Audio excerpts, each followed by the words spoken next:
انا مش عايز اتصور معاك، خلاص طلعت مره واثنين وثلاثه وانا رفضتك عشان انت راجل ناطق. ولا تمت للصعيد بصله، لانك انت لو تمت للصعيد بصله ما كنتش طلعت تتصور مع عمرو دياب. يعني عمرو دياب مش نطلة ولا نجيلة ولا اللي قيمة ولا اللي عازة عندنا في صعيد مصر عشان نطلع نتصور معاه. وايه هتفيدك الصورة مع عمرو دياب؟ امر لا يعنينا احنا كصعيد مصر. ولكن لو اسامة ده ولا سعد اسامة ده صاحب حق او ليه حاجة او ليه دينه عند عمرو دياب وعمرو دياب ضربه بالقلم، عمرو دياب يروحوا اثنين يجيبوه في شوال مكتف ويتلقح تحت في اي حوش في الصعيد. انما ان هو يطلع لعمرو دياب ويحاول يتصور معاه ده موضوع احنا ما يعنيناش في الصعيد، ده بنسميه شغل لا يليق بنا، امر ما يعنيناش في حاجه عشان يقول لك ابن اسنا وابن مركز اسنا وتم صفعه بالقلم. لا، انا بقول خسئ الصافع وخسئ المصفوع. واقعة الاعتداء دي لا تخص مركز اسنا اطلاقا، وان المعتدى عليه من مركز اسنا فده شيء يخصه هو لشخصه، وان كان لانه احنا كمركز اسنا ما عندناش حد يضرب بالقلم بالطريقه المهينه دي اللي اتضرب بيها الولد ده ونزل من على المسرح وكان بيقول له خد القلم ونزل بالشفه. يعني اقل حاجه كان عملها كان رد الاعتداء ومات على يد عمرو دياب، ده هو صاحب حق. انما لو جينا نفصل الموضوع تفصيلا، وانا من مركز اسنا واتحدث ومعظم مركز اسنا غير راضي على فعله المدعو سعد اسامه هذا. اولا مش من حق سعد اسامه ان هو يركب فوق خشبه المسرح بتاعه المدعو عمرو دياب، مش من حقه. ثاني حاجة هو يقال بأنه ليس موجه له دعوة في هذا الفرح، فكون انه هو يطلع ودك يرفض يتصور معاه وهو يمسكه من بدلته ويزقه ويتحه، فهو ليس لسعد ده الحق في ان يعتلي خشبة المسرح الخاصة بالمدعو عمرو دياب. عارفين لو أسامة ده شغال زبال في الشارع او كالناس وقام عمرو دياب بالاعتداء عليه، كنا جينا احنا اهل اسنا خدنا عمرو دياب ده في شوال وروحناه الصعيد لو عارفين ان سعد صاحب حق. ولكن سعد هذا ليس صاحب حق، ليس من حقه انه هو يروح الفرح ده، دي نقطة. اثنين، ليس من حقه انه هو يعتلي خشبة المسرح اللي هي خاصة بتكون باهل العريس واهل العروسة والفنان والفرقة بتاعته. لكن كون انه هو يضربه ده كان المفروض ضربه بالجزمة يديله طلقتين. لو انا كمحامي وواقف قدام منصة القضاء وجا حد اثناء عملي يعتدي علي ويمسكني ما انا هديله 100 قلم على خلقته. انا مش عايز اتصور معاك، خلاص طلعت مره واثنين وثلاثه وانا رفضتك عشان انت راجل ناطق. ولا تمت للصعيد بصله، لانك انت لو تمت للصعيد بصله ما كنتش طلعت تتصور مع عمرو دياب. يعني عمرو دياب مش نطلة ولا نجيلة ولا اللي قيمة ولا اللي عازة عندنا في صعيد مصر عشان نطلع نتصور معاه. وايه هتفيدك الصورة مع عمرو دياب؟ امر لا يعنينا احنا كصعيد مصر. ولكن لو اسامة ده ولا سعد اسامة ده صاحب حق او ليه حاجة او ليه دينه عند عمرو دياب وعمرو دياب ضربه بالقلم، عمرو دياب يروحوا اثنين يجيبوه في شوال مكتف ويتلقح تحت في اي حوش في الصعيد. انما ان هو يطلع لعمرو دياب ويحاول يتصور معاه ده موضوع احنا ما يعنيناش في الصعيد، ده بنسميه شغل لا يليق بنا، امر ما يعنيناش في حاجه عشان يقول لك ابن اسنا وابن مركز اسنا وتم صفعه بالقلم. لا، انا بقول خسئ الصافع وخسئ المصفوع.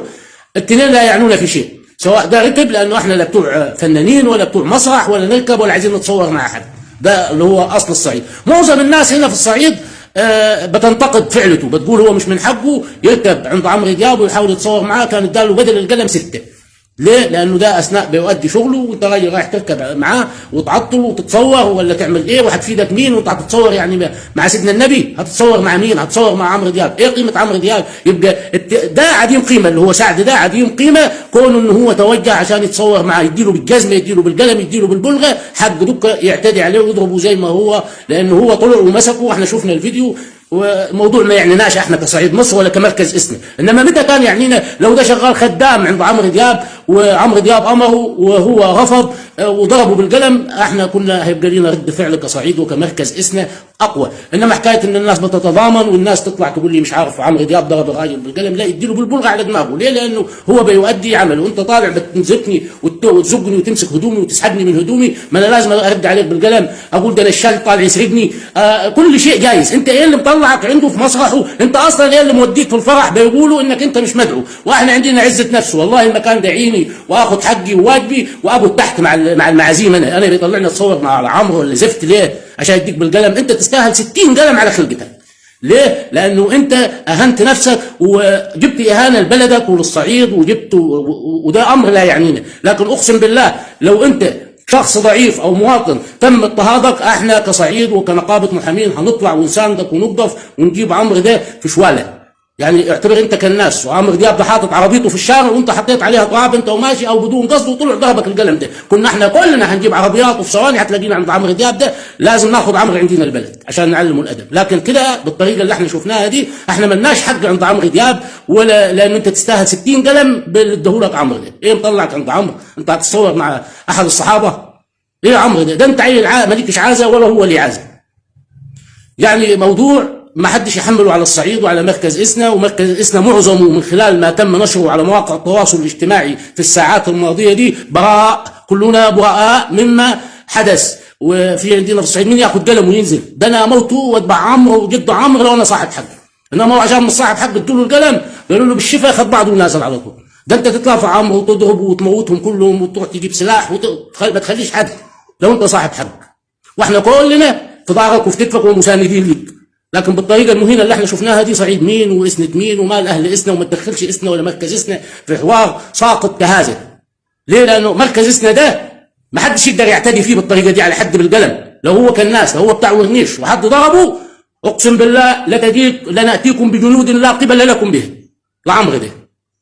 لو انت صاحب حق ايا كان الكينونه او العمل الذي تقوم به، ولكن يكون اعتدى عليه. لكن انت رايح له لحد عنده ركب له على مسرح وتزق فيه وتحي فيه، ايه طب عاوز منه؟ عايز يتصور.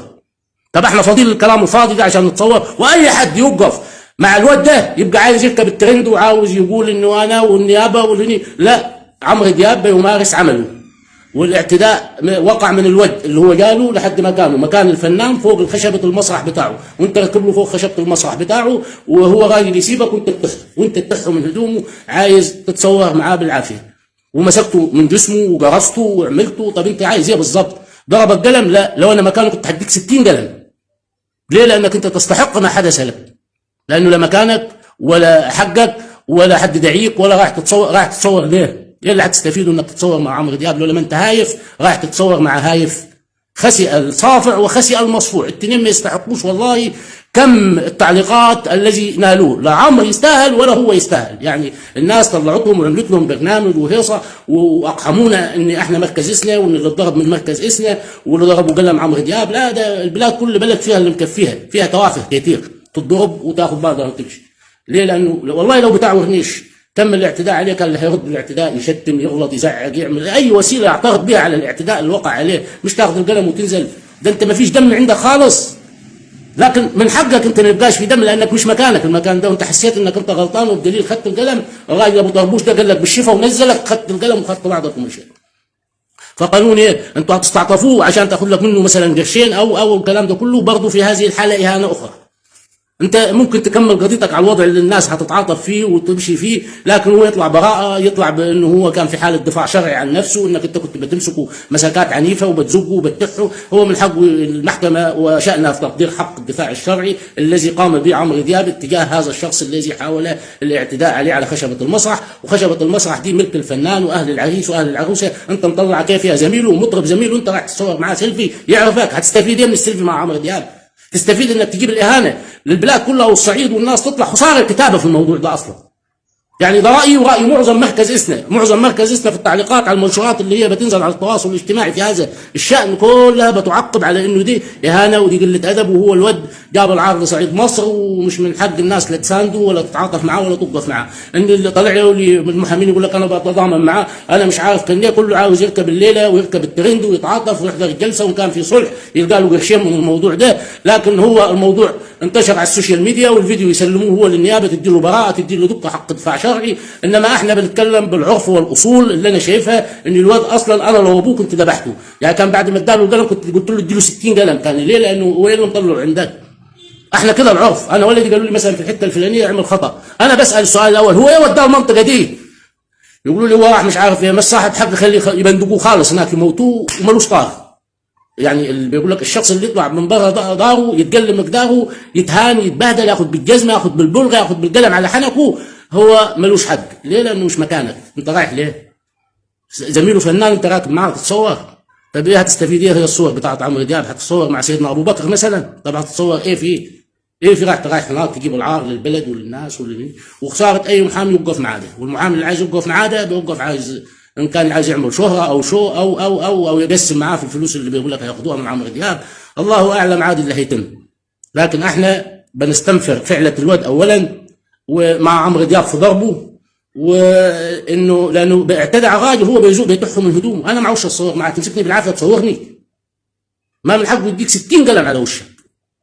وانا لو قاضي في القضيه دي اديها براءه لاستعمال حق الدفاع الشرعي. انا عارفك جاي تضربني تقتلني جاي من الخصوم، ايه في راكب جنبي تضربني بالعافيه وتمسكني؟ وفي مناطق حساسه في جسم اي انسان، ممكن واحد بيغير من جسمه وتمسكه من حته يضربك على طول. فكل الامور دي احنا هنا كصعيد يعني مش موافقين عليها ولا متعاطفين مع الواد ده.